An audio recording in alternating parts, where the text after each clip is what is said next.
नमस्कार दोस्तों। ये तो आप जानते ही हैं कि हमारे सनातन धर्म में घर के अंदर धूप देने का बहुत महत्व है। धूप देने से मन, शरीर और घर में शांति की स्थापना होती है। रोग और शोक मिट जाते हैं। ग्रह कलह खत्म हो जाता है। आकस्मिक घटना दुर्घटना नहीं होती है। घर के भीतर की सारी नकारात्मक ऊर्जा बाहर निकलकर घर का वास्तु दोष भी मिट जाता है। ग्रह नक्षत्रों से होने वाले बुरे असर भी दूर हो जाते हैं। श्राद्ध पक्ष जो कि अभी अभी खत्म हुआ है, तो श्राद्ध पक्ष में दी जाने वाली धूप से पितृ भी तृप्त होकर जाते हैं तथा पितृदोष का भी समाधान होता है। लोगों के अनुसार घर में गूगल और लोबान, इन दो चीज़ों की धूप देने की बात की जाती है। बहुत से लोगों को लोबान और गूगल के बीच का अंतर ही नहीं पता और वे दोनों को एक ही चीज़ मानकर इनका प्रयोग घर में करने लगते हैं। पर वास्तविकता में लोबान और गूगल दोनों अलग अलग हैं। अगर आप वास्तव में इन दोनों का अंतर जान गए तो इन्हें प्रयोग में लेने से पहले आप 100 बार सोचेंगे। मार्केट में भी गूगल और लोबान दोनों एक जैसी पैकेजिंग में उपलब्ध होते हैं। इसी वजह से आम लोगों में कन्फ्यूज़न होना स्वाभाविक है। इस वीडियो में आज हम आपके इसी कन्फ्यूज़न को दूर करेंगे। तो दोस्तों, स्वागत है आपका मेरे चैनल ब्लेसिंग ऑफ यूनिवर्स में। आज हम बात करेंगे कि गूगल और लोबान, जिन्हें सब धूप देने के लिए यूज़ कर रहे हैं, ये ना केवल अलग अलग हैं बल्कि इनके परिणाम भी बहुत ही विस्फोटक हैं। तो अगर आप डिटेल में सब कुछ जानना चाहते हैं तो इस वीडियो को अंत तक ज़रूर देखें। यह आपको एहसास होगा कि आज जो जानकारी मैं आपके लिए लाई हूँ वह आपके लिए कितनी महत्वपूर्ण है। दोस्तों, लोबान एक प्रकार के पेड़ से बनाया जाता है। ये पेड़ मलेशिया, थाईलैंड, इंडोनेशिया और फिलीपींस जैसे देशों में पाया जाता है। इन पेड़ों की छालों को जब काटा जाता है तो उसमें से दूध की धार बहने लगती है, जो कि बाहर आने पर ठोस बन जाती है। ग्रीक भाषा में लिखी बाइबल में इसे लिबिनोस कहा जाता है। हिंदू धर्म में इसे श्याम धूप भी कहा जाता है। ये तो है इसकी बेसिक नॉलेज। अब हम पॉइंट पे आते हैं। ज़रा आप सोच कर बताइए कि आपने लोबान को मोस्टली कहाँ कहाँ यूज़ होते देखा है। लोबान का प्रयोग ज़्यादातर मज़ारों, दरगाहों, पीरों फ़कीरों में सबसे ज़्यादा होता है। मुस्लिम समुदाय में लोग धुनी करने के लिए लोबान का ही प्रयोग करते हैं। इसके अलावा शमशानी क्रियाओं में या कुछ गुप्त साधनाओं में भी लोबान का प्रयोग किया जाता है। आपने कभी मंदिरों में लोबान का प्रयोग होते नहीं देखा होगा। इसका पेड़ भारत में पाया ही नहीं जाता। जिस क्षेत्र में यह मिलता है उस क्षेत्र में हम पूर्व काल में जानते हैं कि देवताओं से विरोध करने वाली जातियां जैसे असुर, दैत्य, राक्षस, उनके संप्रदाय उस जगह रहा करते थे और उनके द्वारा ही इसका अधिकाधिक प्रयोग किया जाता था। आप जब मुंडमालिनी तंत्र, कपाली के तंत्र इत्यादि का अध्ययन करें, जिसमें शव साधना, शमशान जागरण आदि की विधि का उल्लेख है, उसमें श्याम धूप अर्थात लोहबान का प्रयोग किया जाता है। इससे ज्ञात होता है कि इसका प्रयोग नकारात्मक ऊर्जाओं को आकर्षित करने के लिए होता है, भगाने के लिए नहीं। हिंदू धर्म में मंदिरों के अलावा धार्मिक आयोजन जैसे कि भागवत, सत्संग आदि में भी लोबान का प्रयोग नहीं होता है। हवन, यज्ञ आदि में भी लोबान का प्रयोग नहीं किया जाता। तो क्या कारण है? क्यों मंगल कार्यों में लोबान का प्रयोग नहीं होता है? हमारे ग्रंथों में लोबान का प्रयोग तामसिक शक्तियों को आकर्षित करने या आह्वान करने के लिए बताया गया है। मृत आत्माओं, प्रेतों और पिशाचों का आह्वान करने वाली तामसिक क्रियाओं में श्याम धूप का विशेष महत्व है।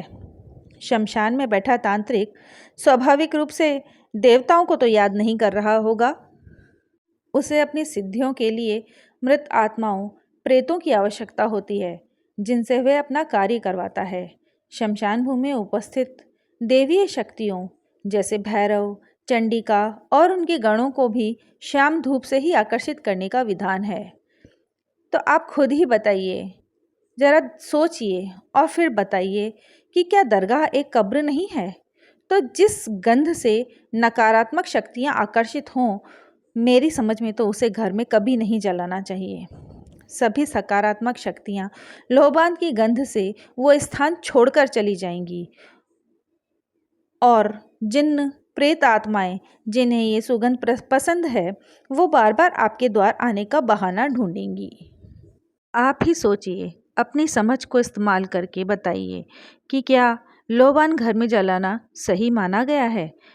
लोग कहते हैं लोबान और गूगल एक है, लेकिन मैं जहाँ तक समझती हूँ, लोबान कभी भी घर में नहीं जलाना चाहिए, क्योंकि अगर आपके घर में कोई नकारात्मक ऊर्जा है तो वह पुष्ट होगी, उसकी तृप्ति होगी, शुद्ध शक्तियाँ वहाँ से दूर भागेंगी। ये बात तो हुई लोबान की, लेकिन दूसरी ओर गूगल, जो कि बिल्कुल विशुद्ध भारतीय है, इसे देवधूप भी कहा जाता है। गूगल धूप के पेड़ को कॉमीफोरा बाइटी भी कहते हैं। यह पेड़ पश्चिमी भारत में पाया जाता है। यह शुष्क और अर्धशुष्क जलवायु में उगता है। यह पेड़ से निकलने वाले गोंद से बनता है। संस्कृत में गूगल का मतलब होता है रोगों से बचाने वाला। गूगल में कई गुणकारी तत्व होते हैं। कहते हैं इसकी गंध से हवा में मौजूद कीटाणु भी खत्म हो जाते हैं। बैक्टीरिया, वायरस आदि रोगों से बचने के लिए प्रतिदिन गूगल की धुनी देनी चाहिए। गूगल की धूप को बहुत ही गुणकारी माना गया है। अगर घर परिवार में आए दिन कलेश होते रहते हैं, पति पत्नी के बीच हमेशा विवाद की स्थिति पैदा होती है, तो रोजाना कंडे में गूगल को डालकर धुनी देनी चाहिए। इससे घर में नेगेटिव एनर्जी खत्म होती है और माहौल तनाव मुक्त हो जाता है। कई बार वास्तु दोष, पितृ दोष की वजह से व्यक्ति अपने कई प्रयासों के बाद भी सफलता हासिल नहीं कर पाता। ऐसे में गूगल, पीली सरसों, गाय का घी और को मिला लें। आप संध्या काल में गाय के कंडे पर रोजाना 21 दिन तक इसकी धुनी दें। मान्यता है कि इससे बिना रुकावट सर्व कार्य सिद्ध हो जाएंगे। मान्यता है कि गूगल में बुरी शक्तियों को दूर करने की क्षमता होती है। इसके धुएं से नकारात्मक ऊर्जा का नाश होता है। ज्योतिष शास्त्र के अनुसार टोने टोटके से बचाव के लिए 7 दिन तक पीपल के पत्तों से पूरे घर में गोमूत्र छिड़कें और उसके बाद गूगल की धूप जलाएं। इससे अगर बुरी शक्तियों का प्रभाव होगा तो वह भी नष्ट होने लग जाएगा। घर में गूगल धूप जलाने से क्या होता है? ऐसा माना जाता है कि गूगल धूप देवताओं को अधिक प्रिय होती है। यदि आप घर में गूगल धूप जलाते हैं तो इससे देवता और पॉजिटिव एनर्जी आकर्षित होती है। आपके घर में देवताओं का वास होता है। यह घर में प्रभाव डालने वाली नेगेटिव ऊर्जा को दूर करने का काम करती है, जिससे आपके घर में होने वाले नुकसान बहुत कम हो जाते हैं। लक्ष्मी के आकर्षण के लिए गूगल घी के साथ हवन में मिलाया जाता है।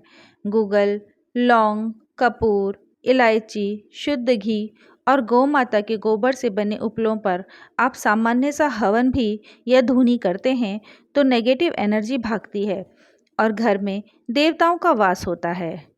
इसकी सुगंध भी बहुत सात्विक होती है।